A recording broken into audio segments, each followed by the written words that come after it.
on va aborder notre présentation aujourd'hui sous différents angles. Pourquoi réaliser un audit? Quand réaliser un audit?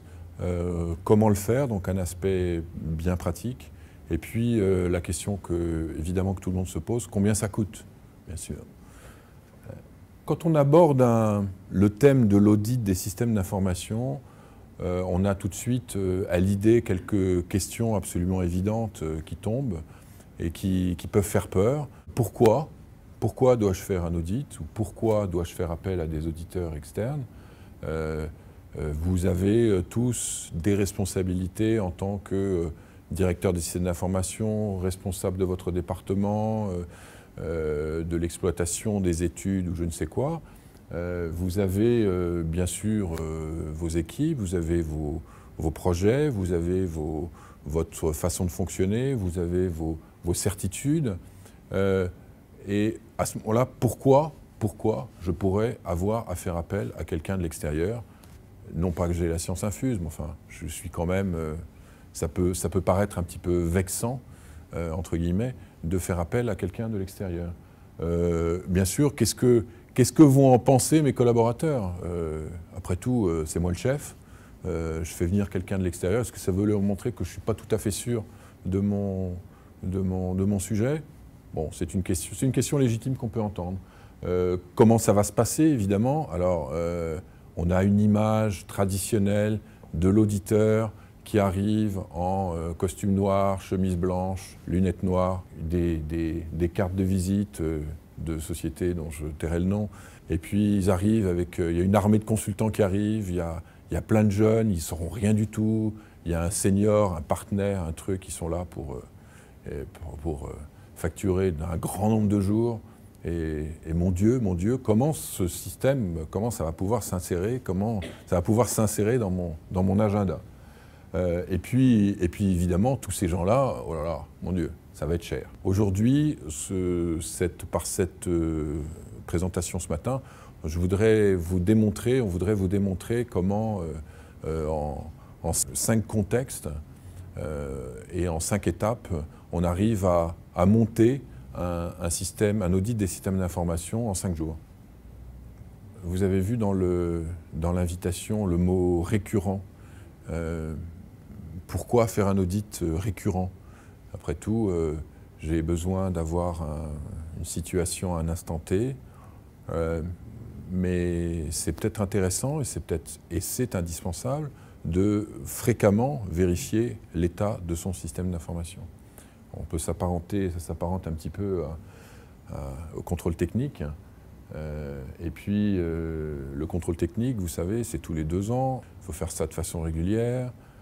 Et le contrôle technique n'est pas exclusivement vérifier que la voiture est bien lustrée, que les chromes sont en bon état. Vous voyez, celle-là, elle est très belle, en apparence, mais qu'est-ce qu'il y a derrière le capot? Qu'est-ce qu'il y a sous le capot? Qu'est-ce qu'il y a sous la voiture? Je pense qu'il faut pour ça avoir vérifié un peu partout, au travers il y a des points de contrôle, et c'est absolument important de faire vérifier ça par quelqu'un. Il y a des choses qu'on peut avoir oubliées. Un audit des systèmes d'information aussi peut servir de prévention. Là, vous avez sur cette image, vous avez sur cette photo un technicien d'une équipe Corvette pendant les 24 heures du Mans, qui est en train la nuit, il est en train de vérifier les données de cartographie du moteur de la voiture qui est en train de tourner. Le Mans, si vous êtes passionné un peu de sport automobile, c'est un circuit qui fait 13 km de long. On fait le tour entre 3 minutes 30 et 5 minutes, suivant la catégorie de la voiture. Et si on détecte un problème sur une voiture, il vaut peut-être mieux quand même le détecter juste avant que la voiture arrive dans les stands. Sinon, on est reparti pour faire un tour. Et si c'est un problème important sur le moteur, ou une crevaison, parce qu'on détecte aussi, ils peuvent aussi détecter les crevaison lente, il vaut peut-être mieux changer la roue juste avant, parce que sinon, faire un tour au ralenti, on ne fait pas de marche arrière, un tour au ralenti sur le circuit, on va perdre énormément de temps. Dans l'analogie avec avec l'audit des systèmes d'information, elle est évidente. Vous avez, par exemple, une situation budgétaire, vous avez un calendrier budgétaire, vous devez rendre vos budgets avant, je ne sais pas, le mois de novembre. Bien, il faut qu'au mois de septembre ou d'octobre, vous ayez détecté les points qu'il va falloir absolument mettre dans votre budget, la priorisation des projets, etc. Et ce n'est pas au mois de janvier qu'on va pouvoir changer. Alors bien sûr, on peut changer, c'est rien de figé dans le marbre sur toute l'année. Mais en règle générale, il vaut mieux avoir vérifié ça et être agi préventivement par la réalisation d'un audit avant. Et puis un audit aussi va vous permettre de réaliser par des personnes extérieures, va vous permettre de penser autrement. Vous êtes dans vos projets, vous êtes dans vos idées, vous êtes dans vos guidelines qui sont imposées par votre business, par votre entreprise, par votre management. Vous regardez droit devant, vous ne pensez pas spécialement à regarder ce qui se passe autour de vous.